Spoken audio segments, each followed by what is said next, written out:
Hi guys, we're here with Arjan. He's a high intensity trainer from, correct me with where you're from again. From your neighbor country, the Netherlands. Netherlands, yeah. I love the Dutch people. I've spoken to 2 Dutch bunks already this morning. They're a great bunch of people. They're quite similar to people in the UK, but perhaps a bit friendlier in my opinion. But that's just what I think. So I wanted to bring you on today to talk about training and what your views on it are, because there's a lot of ideas around like volume intensity, doing lots of intensifiers, doing pyramid sets, loads of different ideas. So I wanted to sort of talk to you under the recommendation of Mark Strauff and get some ideas about what your current training is and what you think is important with your goals. Okay, so I started training back in '88 when I was 18. So yeah, I am that old, the same age as Mark. We're all dudes. Started out like everybody else, doing volume, higher volume, but it just didn't connect with me. I mean, I like to push myself to the limits, and with high volume, that's not the case. Then you have to cut back a little bit and do multiple sets until you reach your end goal. So in '93, Dorian Yates came into the picture, Mr. Olympia, and I really gravitated to that kind of training, that intensity. It was a real guy. Formerly, they were all models in my eyes, but this was a real guy training hard to the maximum intensity. So I really gravitated to that. So I started experimenting with that, and I liked it very much. Did this for quite a while until I had to change my job, and I had a very easy job, no heavy lifting, nothing. So with the heavy training style and my job then was perfect combination. But I changed job and it was very hard. So I really had to stop training even for a while just to get adjusted to my work and combination of training. So in the meanwhile, I found out about Mike Mentzer. Strange order, because normally people find out first about Mike Mentzer and then about Dorian Yates, because Mike Mentzer was Dorian Yates was a big fan of Mike Mentzer. He took everything from Mike, changed it a little bit to his liking.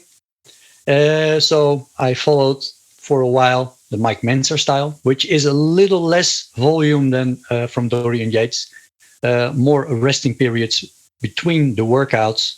So you do a workout, then you have 3 or 4 days rest, and then you do your next workout. Well, with Dorian Yates, you train 3 to 4 times per week. And in combination with the job that I then had and actually still have, it's a perfect combination because you get the profits of the workouts, but you do not get the overtraining, what you can get following the high intensity training from Dorian Yates, because it's pretty high.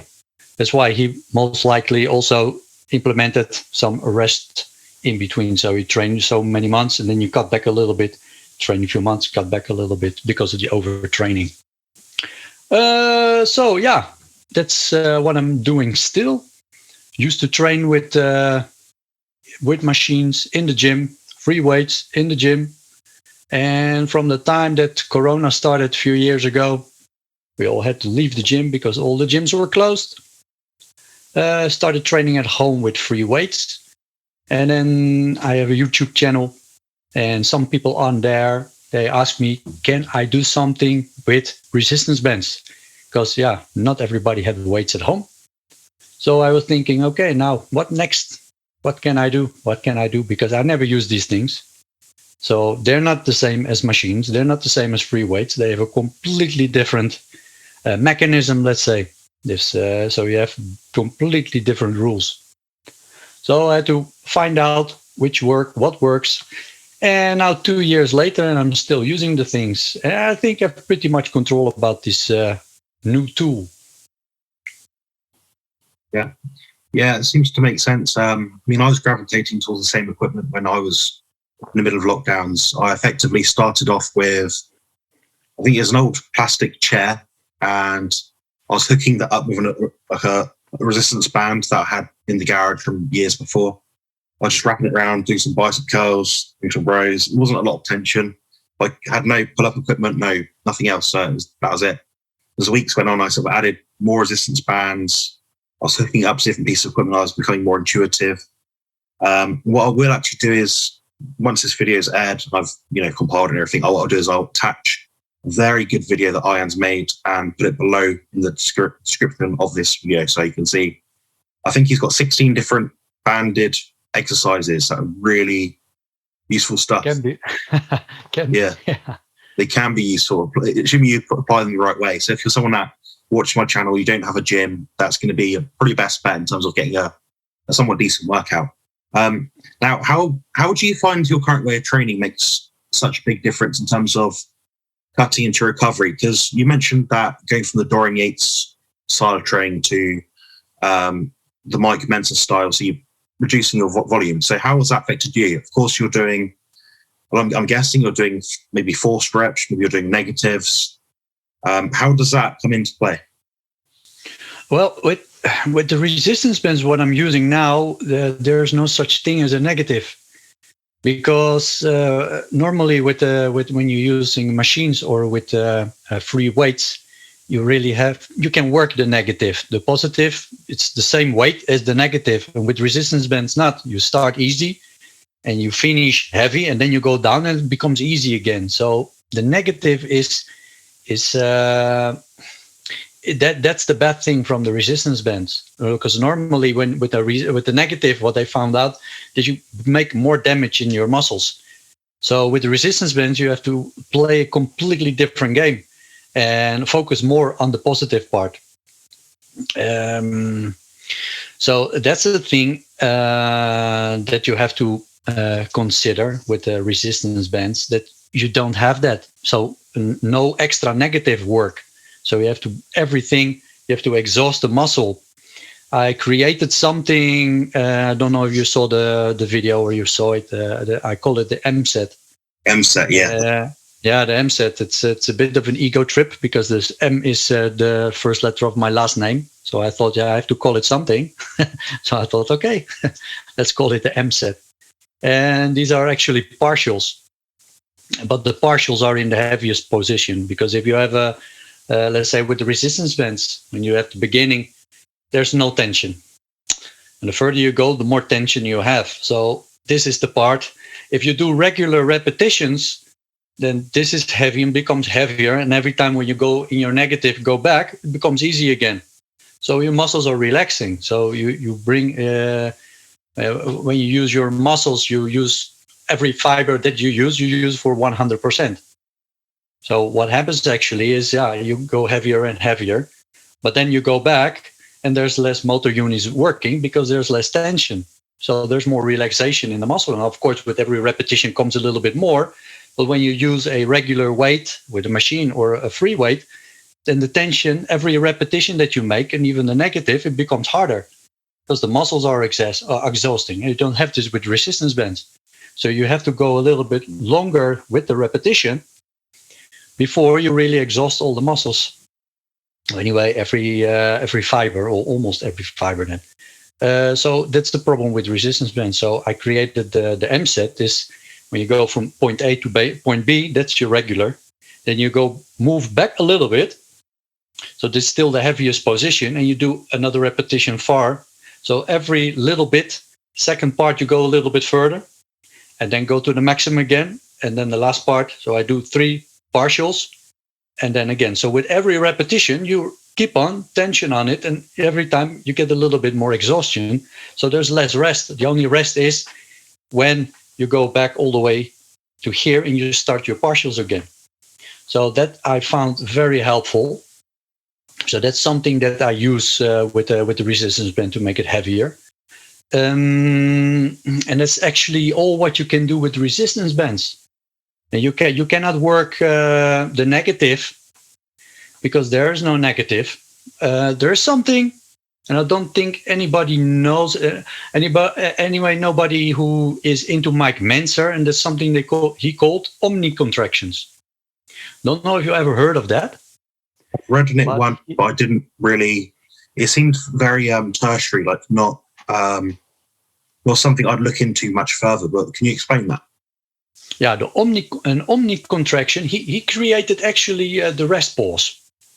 So with a rest pause, what he did actually is you take a weight that you can do 1 repetition. That's your max repetition. You should not be able to make 2 repetitions with that weight.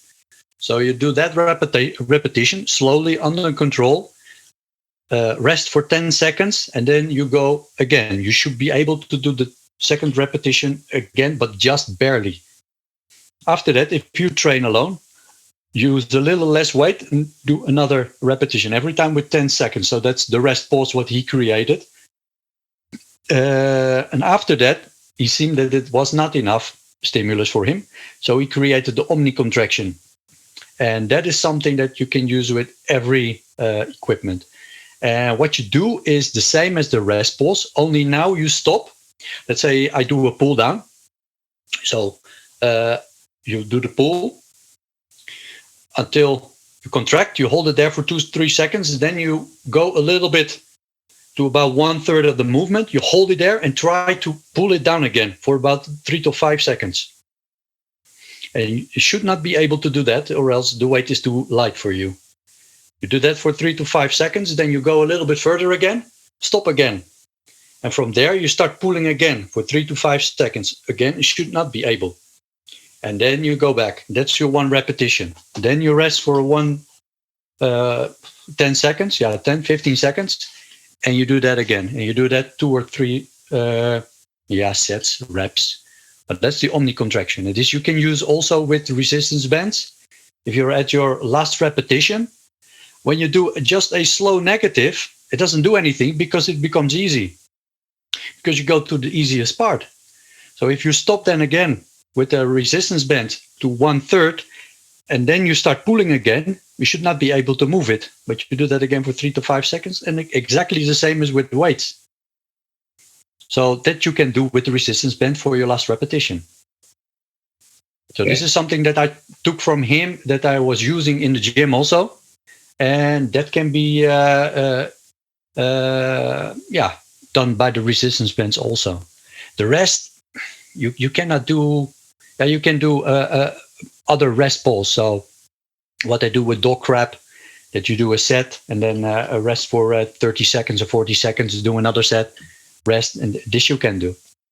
But the rest, all the other set extensions, they're useless with resistance bands. That's interesting stuff. I've never heard of this before in this exact manner. I have heard of, I don't know if there's a technical term for it, but it's basically 1.25 reps. So a full rep and a quarter rep.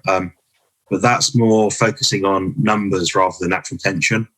The way you describe it sounds very interesting. And I might try it the next time I work out and try maybe dealing with spine fusion surgery recovery. So I'm looking for ways to intensify my workouts without breaking my back more. So that's a good idea. But this you can do with your last repetition also. You don't have to do it as a 1 repetition, but you can do, I do 8 repetitions. That's my last. I feel with the pull down that I can't make another repetition even if I try. So from that moment, you can play around with this omni contraction, that you just release it a little bit, hold it there, and try to pull it down 3 to 5 seconds, and then another part. And so this can be the last.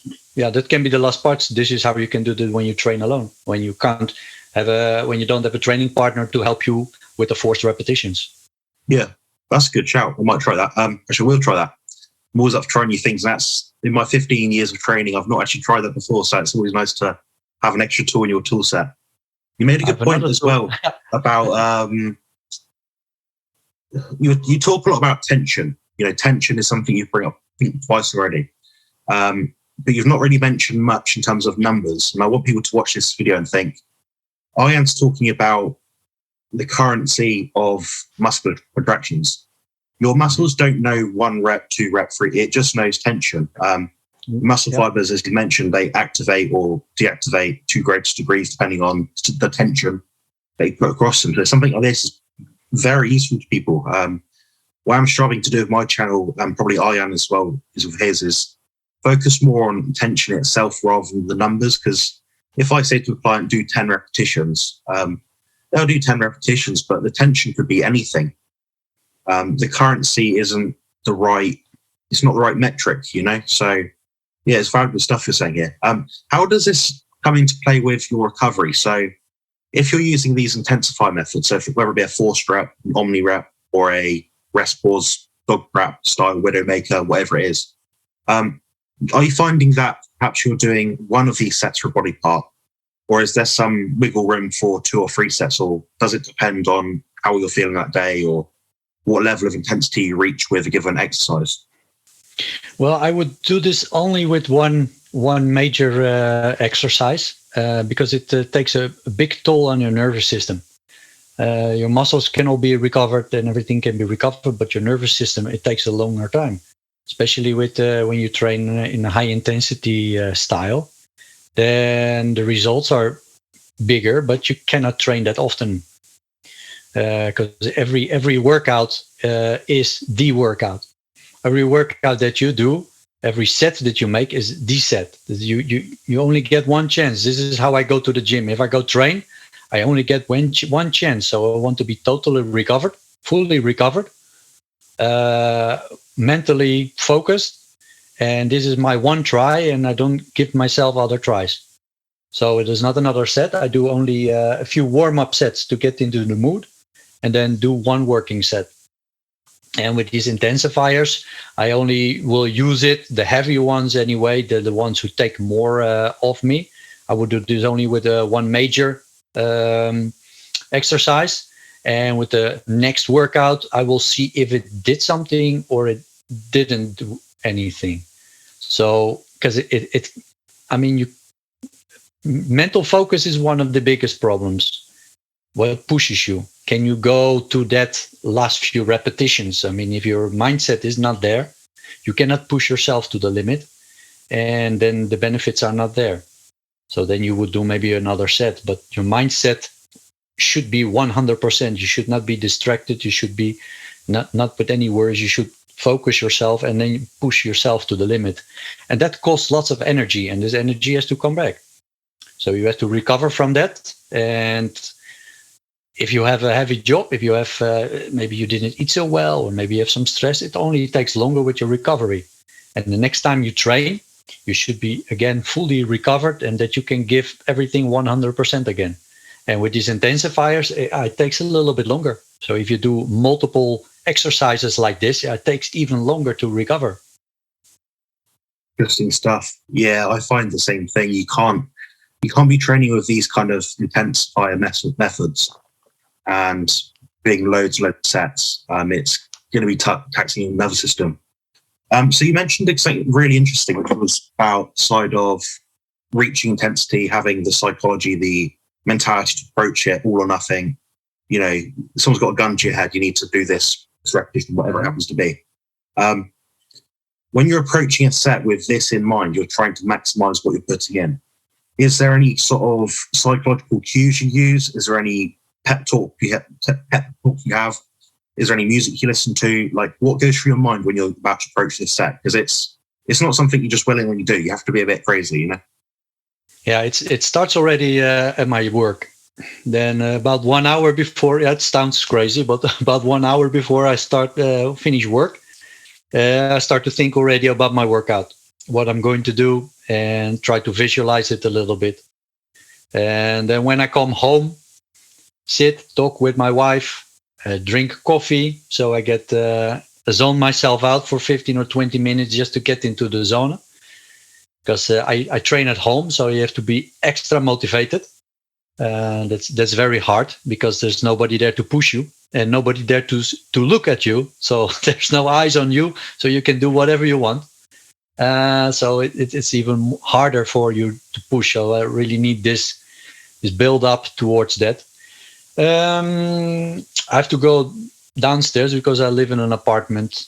Put my headphones on, put Iron Maiden on. Most of the time the same song, so we get some ritual. And then I just get into the mood downstairs in my what I call my dungeon, where all my equipment is. And then I do light warm up put open my journal, what I'm going to do, because I write everything down. Everything, I know exactly what I did last time, and I write already down what I'm going to do, what is the main goal for today. Then I get into the mood with some warm up and training, and then I focus fully on the movement and on the feeling. So I don't try, if I see that, last time I did, let's say 10 repetitions of that, I'm not going to cheat myself and force in the 11. Well, it's not a real rep, and it's not, I'm not going to fake myself. And to say, now I did 11, while the performance was more crappy than last time. I did, even for a while, I used the same cadence. I recorded myself on an MP3 player and play that, and every repetition is the same. 2 seconds up, 5 seconds down, 2 seconds up, 5 seconds down. So I can't cheat myself. Now I train a little bit more freely, and I will really go for the feeling of the contractions, the feeling of the burning of the muscle. And that's more important than you reached. That's something I want to say. That's something that people are confused about, that they feel that they have to do more than last time. That last time I did 10 repetitions, I have to do now 11. While it's not that you have to try to do that, but you have to, how I explain this, that should be your end result without extra trying. Because last time you did 10 repetitions, if everything went good, you're a little bit stronger. So you should be able to do 11. So it's not that you have to try to do 11, but you should be able to do 11 repetitions, and then you increase your weight, of course. So many people see this the wrong way. They think, I have to beat this number. No, you should be able to do that because you got stronger. So it's not it should not be a challenge. The challenge should be that you fight the weight, you push yourself to the limit. That's your fight, and not that I did 1 repetition more. Just because you become stronger. And not that I did 1 repetition more, then you look it up, because if you record yourself, you see yourself cheating. Then you see, hey, I did 1 repetition more, but I did it a little bit faster than last time. So it was not the same cadence. So somewhere along the line, you used momentum and you cheat yourself a little bit. So you think you got stronger, but you're just cheating. So that's something you have to put in the back of your mind, that you want to do 1 repetition more, but it should be because you became stronger. And that's just, I did 1 number more. So it's more about the feeling and the intensity, what you're using. Then you can get the same intensity when you just go 5 pounds lighter. Maybe when you do 5 pounds lighter, you even feel it better, because you can use less momentum. You really feel the exercise. So sometimes that's even a better option. But nobody wants to go back, because everybody wants to become stronger. But were you really stronger, or are you cheating yourself and you just use more poundage, but your performance is is a little crappy? That can be. This is something you've explained very, very, very well. And of course, people want numbers. They want ideas of how much people should train in terms of reps, cadences, whatever it is. What I say to someone is what Arjan's saying. So try and standardize your technique, so there isn't these extraneous variables where you're cheating yourself, like he says. You try and keep the things the same. And at our sort of, I'd say, more advanced training level, our years, between us, we probably have 45 years of training experience, something like this. Our recovery capacity is probably more limited because our training intensity is so high. So you have to be a lot more objective about what we're doing in the gym. So we're going to be timing our sets. We're going to be looking at our technique first and foremost, making sure it's safe, standardizing our form, making sure there's no momentum. What else is there? There's probably heaps of other things. And of course, you touched on the mindset side of it as well. So people often think about, I'm going to have my pre-workout, you can have a drink, and half an hour later you'll be fine. But you need to, if you really want to progress, if you really want to get a better body, you're going to have to look at this from hours, if not days before. I know when I'm having maybe 3 days break between my workouts, I'm thinking about the next workout as soon as I finish that first workout. I'm thinking that was quite tough. Am I going to match what I'm going to do next time? And is my technique going to be as good or better? And people don't always have to get more and more reps, more weights. Sometimes it takes a standard of holding that technique, holding that form for a while. Then when your body's comfortable and it's ready, then you get the signal, okay, you controlled that weight better. The cadence was more appropriate. Your strength, it came up easier without having to grit your teeth as much. So you need to look at all these things, which is so abstract to what people are trying to understand online. When you look online on the internet and say, here's a good workout, it's 3 sets of 10, this, that, and the other. It doesn't give enough detail. You need a lot more detail. So I really hope this sort of video comes out to people and they understand what people like Arjan are trying to say. Now, how does this come into play with your diet? Do you find that there's a difference between your diet on training days versus rest days? Or is it just a steady incremental increase as you get stronger and bigger? Well, the diet, carnivore, or according to Wikipedia, I do a hypercarnivore diet. So that is perfect for the way I'm training. Because, for instance, I'm not training every day. I'm not training even every other day. I'm doing a maximum 2 to 3 times per week. At this moment, only 2 times per week with the program that I'm using now. And before I was training about 5 times per 2 weeks. So, and this is perfect for the carnivore diet. And if you want to stay lean, it's even more perfect because let's say I train on Monday. Then after the training, I start eating very good.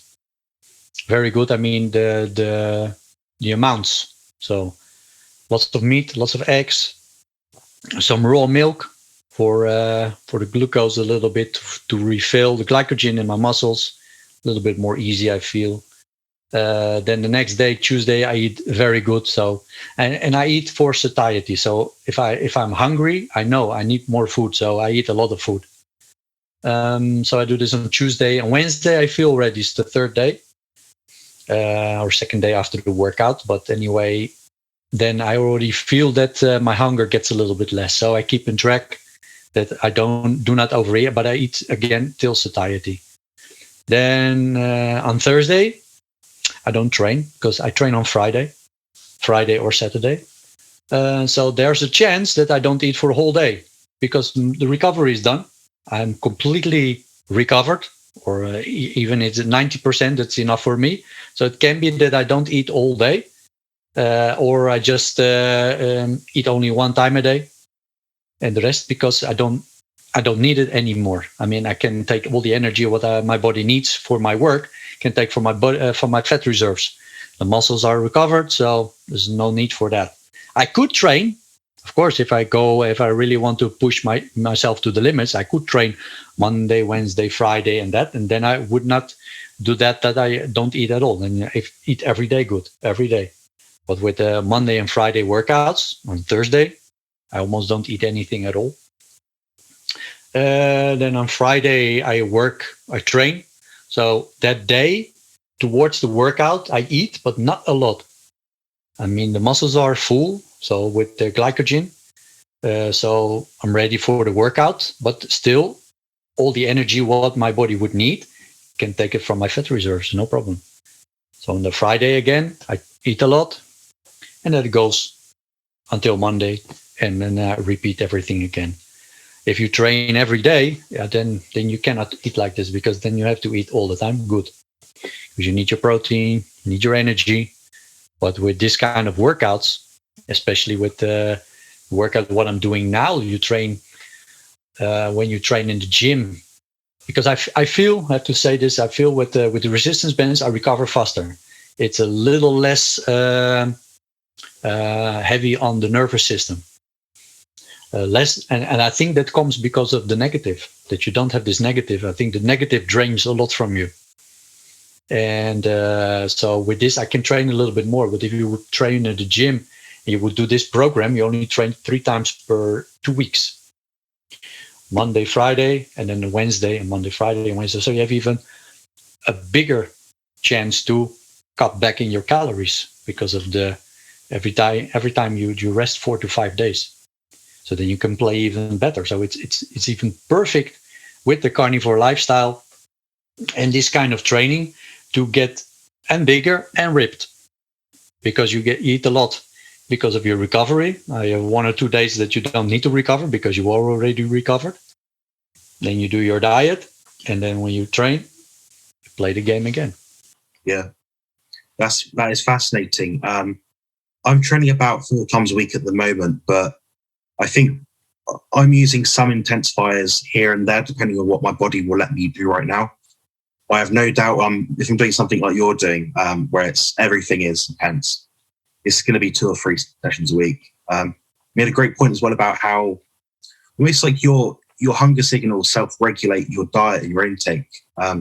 This is something one of my friends, well, a friend of my YouTube channel is Jerome Armstrong, and he's actually going to look into experimenting on this same thing. So he's doing 2 or 3 sessions per week. He wants to see, does his appetite go up and down, and how does that affect recovery? Now, when you, like you said, when you're doing 5 sessions a week or 6, some people are doing that much, you're going to be eating a lot every day. So it's very interesting to see. Just one last question before we wrap this up. Where can people find you online? So do you offer any services, consultations, coaching? I know you have a YouTube channel. They can find my YouTube channel by just typing my name on the search and with HIT in the back. And then I'm the only crazy guy with that name. Consultations and things, I don't do this at this moment. I did this for a while, for a few years. But I don't do this at this moment. My wife has some health problems, so I want to really focus on that. That's the most important. For me, family is more important than making extra money, let's say. So at this moment, I don't do all these things. If I help people, I help them at this moment for free. And I don't have the feeling that I have to really focus myself 100. I give you 100%, but I'm not 24 hours available anymore. Yeah. So so my YouTube channel, just type my name and HIT behind it, and you get there. Perfect. Thanks so much. So for people watching this, I will link his channel below in the show notes. He has a really good channel, honestly. I know I say this about most people I interview, but honestly, watch his stuff. I've subscribed to his channel, and even his older content's still very, very good. So please check it out. Thank you very much for your time, and I'll speak to you soon.